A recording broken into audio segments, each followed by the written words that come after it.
If you have said to yourself, I should write that, or if someone has said to you, you should write that, then I'm talking to you because you need to write. And that's why you're tuned in to yWrite.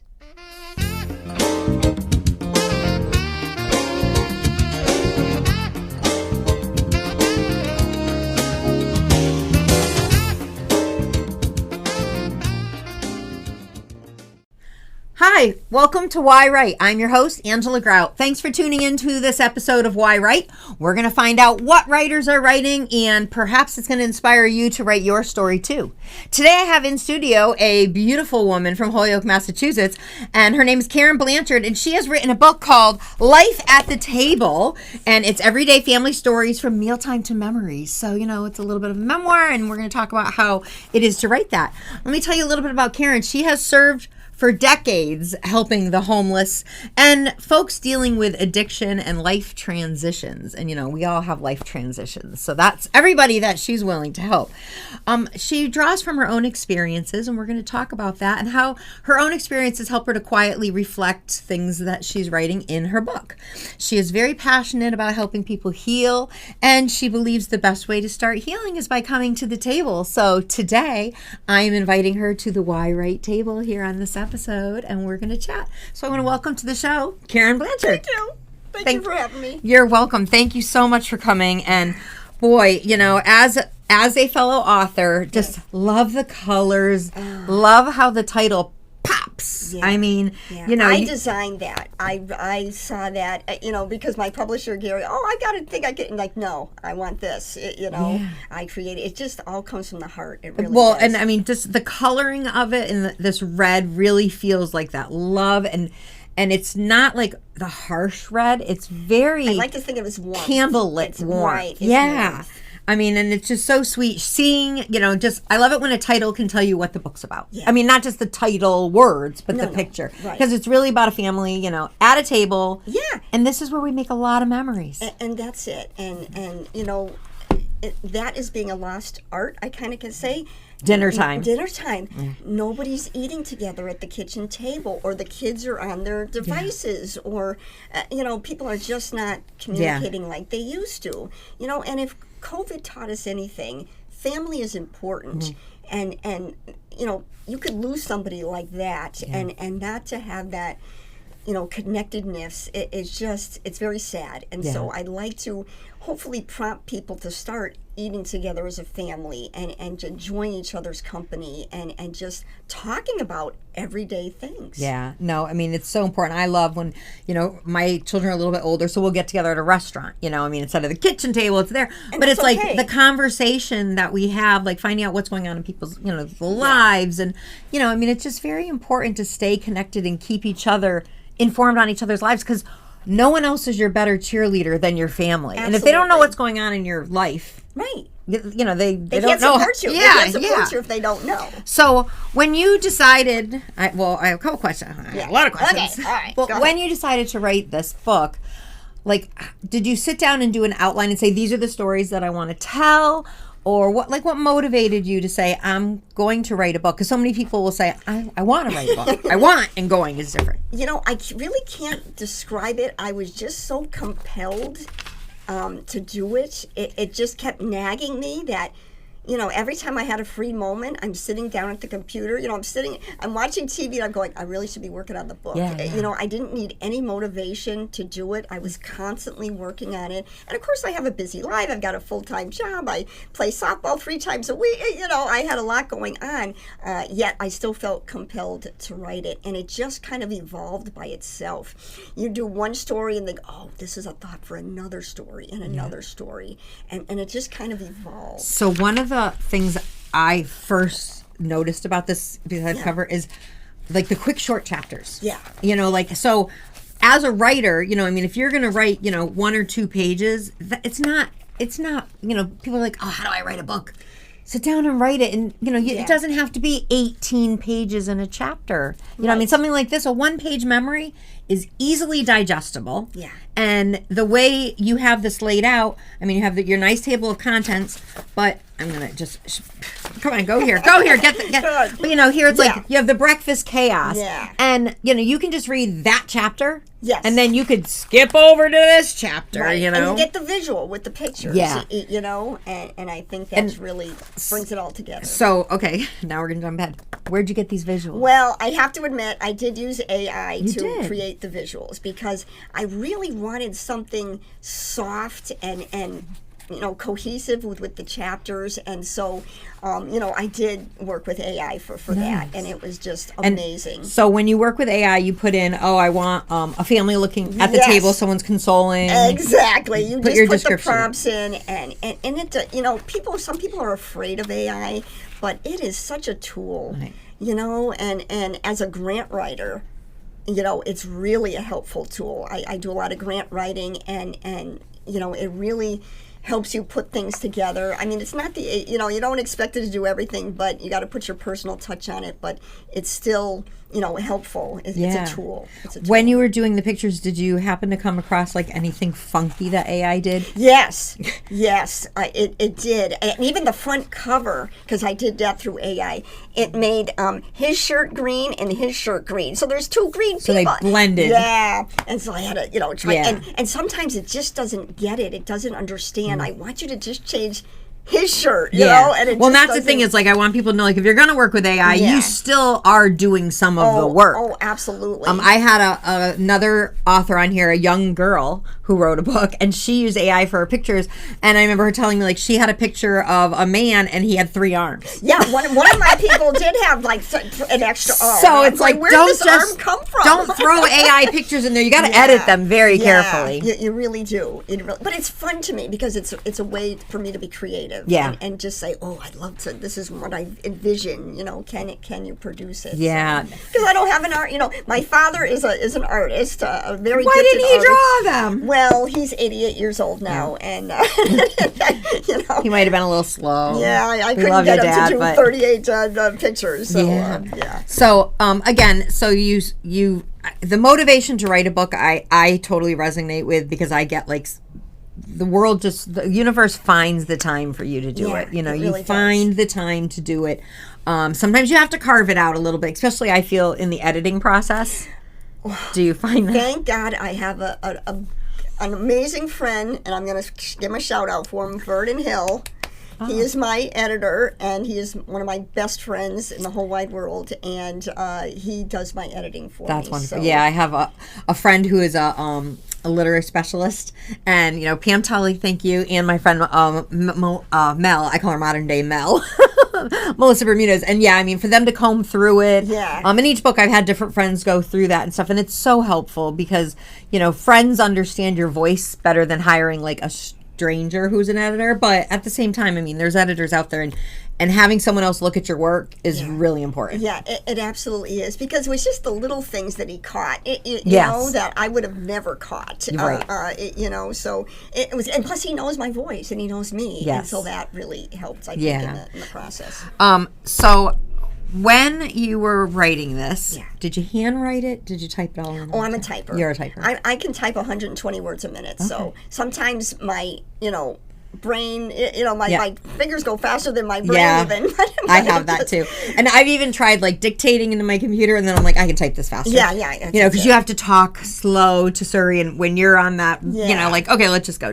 Yeah. And I can type fast, but I write really fast. So that's why I need to write it all down. No, definitely a typer. Yeah. So now putting it in order. Yeah. How did you decide? Like, you have all these, I'm going to call them like individual memoirs, individual little essays. Do you just throw the papers up and say, where they land, that's how they go? No, and I really was deliberate about that, because I wanted something light and then something a little bit heavier. Light, heavy, light, heavy. So if you're reading the chapters, that's kind of how they are. So it's like half and half. Okay. And, some stuff are really heavy. Other stuff is just, a little on the heavier side. There was just so many topics that came to mind. I finally had to just say, I got to stop. Yeah, because there's so many things you can do at the table. There's, you have playing games, you have telling memories, you have talking about food, sharing recipes, like all of that. And it was a lot, not everything is my life experience in this book, but a lot of my life experiences are part of this. I have carving pumpkins on the table. As kids, my sister and I, we were at the table, we're carving pumpkins, and we used to have this particular pinkish orangey bowl that my mother would put out, and we put the guts in it. And so I put that into the book because those are childhood memories, and even coloring Easter eggs. We had these special cups with the little metal handles, and we would have the things to dip the and so it's all these memories would come flooding back, and I just wanted to share that with everybody, because I'm hoping a lot of people had the same shared memory. That's what I say. That's why writing is so important. Yeah. That's why, whether it's memoir writing, memoir writing, especially because people are like, oh, why would I want to read your story? Right. Well, it's all of our stories are intertwined, and sometimes it just helps to read someone else's to spark your own memory, and that provides healing. So, we're getting into, how you like to help people and help them to heal and find them homes, and and it's like, in order to heal, you have to be heard. Yeah. And if someone's hearing your story, they go, oh, I'm being heard. That's my story. I colored Easter eggs like that. I had a gut bucket for my pumpkins. So I always, just know that everyone has that story inside them. And whether they want to share it in a book or they just need to remember it in their own head to heal them. And a good friend of mine made a comment to me. She goes, well, this is you as a middle-class white girl, their memories. Other cultures would have different memories and different things that they did at the table. Which makes for great conversation. Yeah. Because if you've shared your experience and now you're sitting with someone from another culture and they're like, what are pumpkin guts, or because maybe they didn't do that. Right. Or they share what they did and they're like, oh, we used to play this card game, and they're telling you about international rummy that we've, someone's never heard of. Or playing mahjong.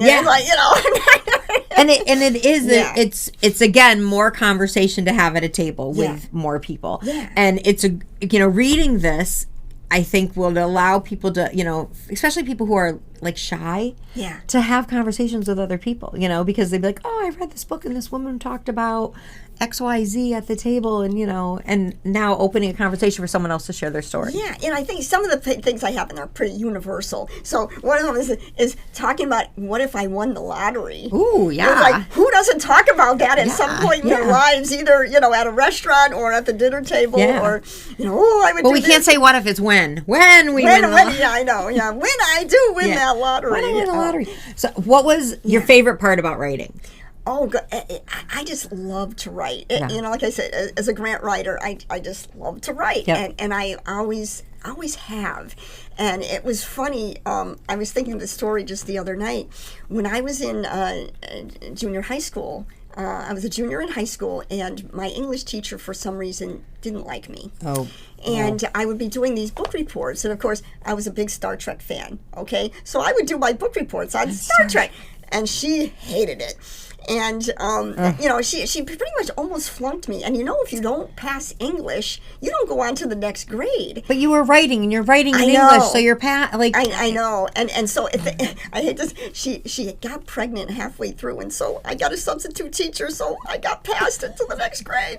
And ever since then, I kept saying, someday I'm going to show her, and I'm going to be a writer. Yeah. and look at where I am, grant writing and book writing. And, and a lot of people, not a lot, but some of the people I've talked to, and I've had similar experiences. I've been writing since a young child. I've been doing poetry. And then it's like when you start to share your voice with and especially in the high school years, all of a sudden, I had a teacher who, the paper came back with red pen marks all over it, and it was devastating. Yeah, sure. And she didn't listen to the story part. She was so hung up on correcting the grammar and all stuff, which, as a writer, I've learned, you got to get the story on the page and then worry about that afterwards. Yeah, that's what Grammarly is for, okay? Yeah. Get that Grammarly out. But like with your, teacher maybe not liking the genre you wrote. Yes, and I think that's absolutely what it was. But at the time, that's what I loved. That was my passion, is reading those kind of science fiction books, and she just didn't get it. Yeah, no, and it's hard because you and that's why writing is so great, because there's so many different genres to go to. So it's like, if you don't do one, you can do another.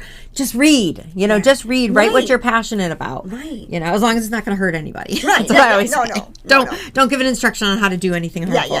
That's my big thing. What's your favorite chapters? Oh my goodness! Well, do you have a favorite chapter? How do you pick one in all these? Well, it is a lot. The personal ones are great. But even I love playing games at the table. Card games, board games. Whatever it is. And I have a girlfriend who I feel that she's part of my family, and I would go to her house, and she has like 6 brothers, and big family, a huge family, and they would have these knockout, drag out, board games and everything. Oh, you cheated! And it was just so fun. And it was just, but even my own family, we played cards and things. Do you have a big family? No, not a big family. Just an older sister and a younger brother. But I have I involved with a science fiction group, and when we get together, sometimes we play games, and so it's really a lot of fun. I really enjoy. Well, it's nice to have the break from reality and to, make your reality into this, game and makes memory. Yeah, and I'm very competitive, so it's like, I want a good partner. She may be petite, but she's got spunk. Yeah, definitely competition is my middle name. So anybody who knows me will tell you that. All right, so we've talked about how you get motivated to write a story, how story kind of just evolves, sitting down, actually doing it and editing it thing. Yeah. Now I want to talk to you a little bit about publishing it, because this is a journey that so many authors get kind of stuck in, because they'll start querying big publishing companies. Then they're like, do I self-publish? How do I do this? And how did you decide to do how you did it? I was considering self-publishing, and then, but you got to have the right format. And come to find out, I didn't even know Kindle is a different format than the published book.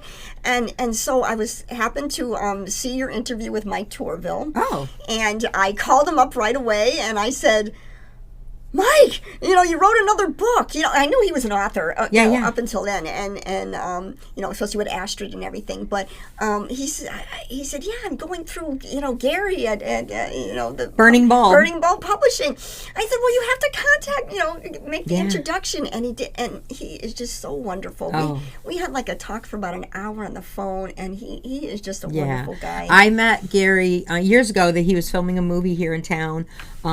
Which was the Jack Jonah story, which Kurt Jonah, who's on the show, and talked about that. Yeah. So I had met him then, and then I'm going to say maybe 50 episodes ago, I don't know, I had him on the show talking about Burning Bulb.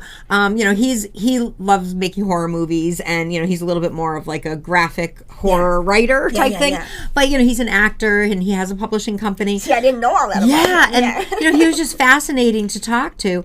And he actually just published, and I didn't bring my newest baby, but my new book, Being in My Breast, just came out 3 weeks ago with Garrett. Awesome. So he was wonderful to work with. He did. He really helped with the formatting and then making it into Kindle, and he did the audio book for me. It's like, I had really thought I could have you listened to it? Oh, yes. Oh my God, I just listened to my book on Audible a few weeks ago. I was like, I'm hearing my muse. This is amazing. That's it. Because I read to the blind every week.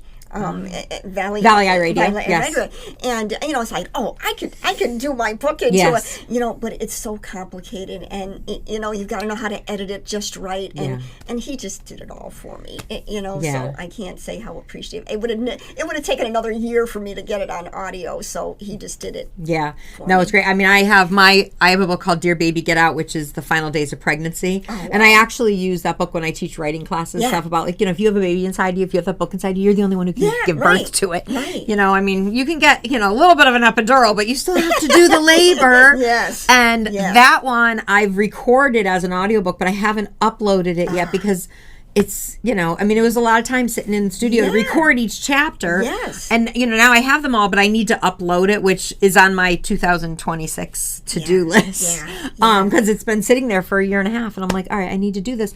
But, when you get a publisher and they're willing to do all that, it's wonderful. It just got it out so good. And he got it out right before Christmas. I go, you are amazing. Because I didn't think it was going to happen. Yeah. So, of course, I'm putting it on Facebook for all my friends and family for that last-minute gift idea. Give this to your, family. And I've been going to wakes and other events, and they're going, oh, you got to sign my book for me. And I'm like, I will, I promise. So how are you marketing this? I mean, it's obviously social media. Word of mouth is always huge. Word of mouth. It is on Amazon. I'm just starting out. This was just published in December. So I'm really trying to find marketing. Mike Torville gave me an idea for a book I should read about marketing my book, and so that's on order, and hopefully it's coming in soon. So to me, this is just a really fun process to learn how to do this, and so I'll be prepared for the next book that I love it. We're talking about another book. And then I have she got bit by the bug. I have so many ideas, and this book I worked on for about 6 months. Okay, that was the one I'm like 90% done with. I've been working on it for a year. The edits, the back and the forth, but that one has more interviews into it, and I had to reach out to people and get their stories. So that took a lot longer. Do you have to have them sign a release that you can use it? No, they're just mostly friends, and they just say, yeah, I'll talk to you. Okay. So these aren't strangers. These are all people I know. My cousin Dennis. Well, I mean, it's interesting because, there's different processes to writing and different processes to protect our writing. Right. So, that's important. And there's different processes on how long it takes a story to be written. Yeah. And I like sharing this because I feel like it helps other writers, but I wrote Angel's Journey in 9 hours. Yeah, I saw that one of your interviews. How did you do that? I did have memories and stuff for about a year, but it just like poured out.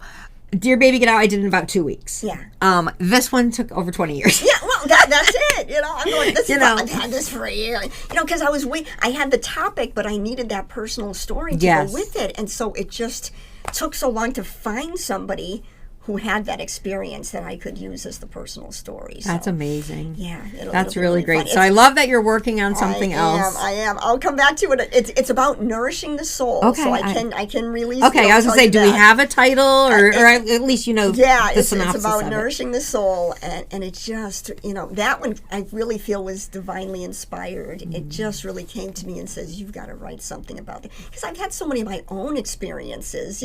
So I've got those in the book, and then I wanted other people's experiences too for what nice. So. Yeah, no, and I resonate with the divinely inspired because I was divinely inspired to write a murder mystery, which I so many times be like, why am I doing this? Like, can I write something else? But the story finds you. Yeah, it does. It does. I'm driving in the car and it's like, oh, that's a good topic. Yes. Why don't I put that in the book? I can't tell you how many things prompted me. So if you're in the car, do you dictate into your phone? Yeah. Oh, yeah. Oh, absolutely. I've got the whole notes app in my phone, and I'm going. Yeah. Or even a title to another book. Yeah. I see something and I go, oh, that's a great title for a book. Yeah. Either you're listening to the radio on a song and there's a little thing in the song going, I could make a book out of that. This is the thing. Inspiration is everywhere. And I love being creative. What comes to you isn't always for you. Right. But if it sticks and it gets you passionately writing and stuff, then it was meant for you to tell. And like I said, just compelled every single night I'm working. Even one chapter on the book, just something to be working on the book so I know I accomplished something. Yeah. And again, because your chapters are short and sweet. It makes it for... I'm going to use the word digestible again. Digestible read. I mean, you could binge the whole thing. Yeah. But you can also read it almost like a very prayerful thing. Like, okay, tonight I'm just going to read, the college acceptance letter. Yes. Oh, I love that one. That's cool. Yes. And it's like, you could read this and then that makes your conversation with someone else for that day. And I like that so that, for the readers out there, it's almost like your to-do list for the day. It can be a very prayerful thing. Yeah, and I try not to get too controversial because I do talk a little bit about politics. Yeah, well, that happens at the table. It happens at the table, and it really does. And there was something very passionate that had come out in the news at the time. and I kind of had to put that in because it was near and dear to my heart. Is about don't tell us. That's a really good cliffhanger. That makes you want to buy the book. What is it? Something in the new. And I said, I got to put this in my book, and it just really resonated with me a lot.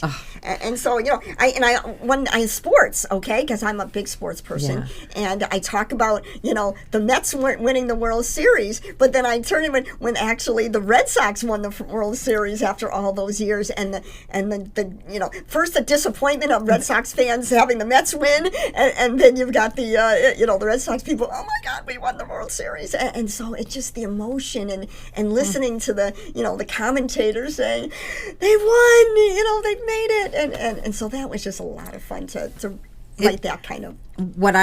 Just listening to the enthusiasm that you have and the passion you have, that comes through in your writing, which is always fun to read when you're listening to someone who is so energetic about it. Yeah, there are just so many passionate things, But I mean, I have the heavy stuff about, a diagnosis, Mom comes home, says I've been to the doctors, so the kids are scared, what's going to happen next, and so I'm going to put a plug out there that I think if you're going to someone's house for dinner, what a great gift! I know, don't you think? Or you're looking to make plans with your friends to start having monthly dinners, great gift, Right. So absolutely. This is a great book to own, to read, and to gift. Yeah, so congratulations on it. Absolutely. Where can people get the book? It's on Amazon. Okay. But make sure, there's a lot of Life at the Table Amazon books, so you got to make sure you put, Okay.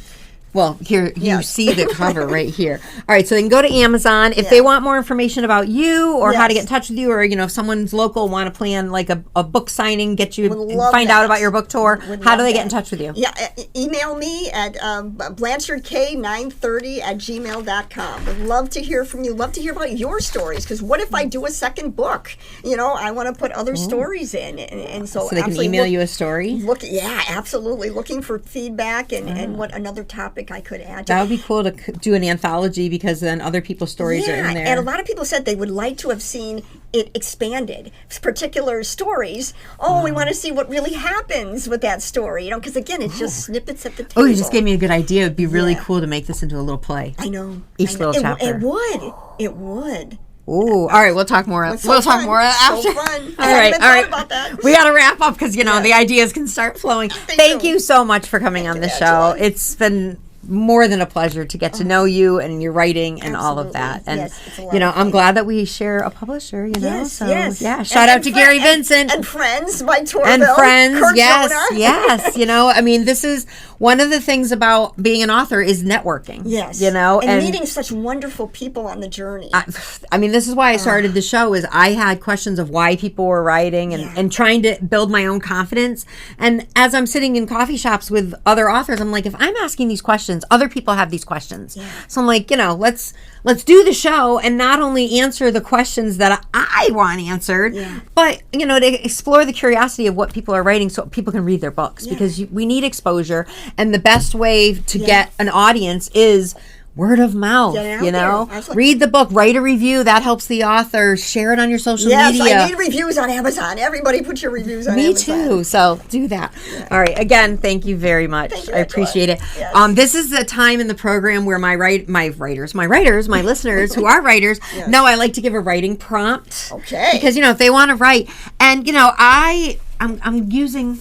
Please do. You, and who knows, maybe they want to email you this story. Yeah, absolutely. But today, when the show ends, I want you to take your timer for 10 minutes, and I want you to sit down at a table, take out a pen and piece of paper, and I want you to share a story about a time you were at the table having dinner with someone, whether it's at your childhood table, your family dinner, maybe it's a time you went out to dinner with your friends, or you're, at a restaurant, maybe you overheard something at another table and you want to share that. Whatever it is, but whatever story you want to write, you're welcome to write it at the table. So sit down, take 10 minutes and write a story about some time where you sat at a table and shared a meal. Tell us about the meal, tell us about the conversation, tell us about what happened there. And that's your writing prompt for today. Your other assignment today, as Karen and I were talking about, is if you've read somebody's book, go to Amazon, write a review for them. Yes. It's very important. Share it on your social media that if you've read someone's book and what you loved about it, so that other people know that it's a book worth reading, because that is how authors get their voices heard, how they get their books purchased, and how you can help them. So again, thank you for joining in on another episode of yWrite. Thank you for subscribing to the YouTube channel and watching it on whatever streaming services that you have. Thank you to 954 here in Agawam Media Studio for letting me put this show on, and I will see you next time. Have a great day.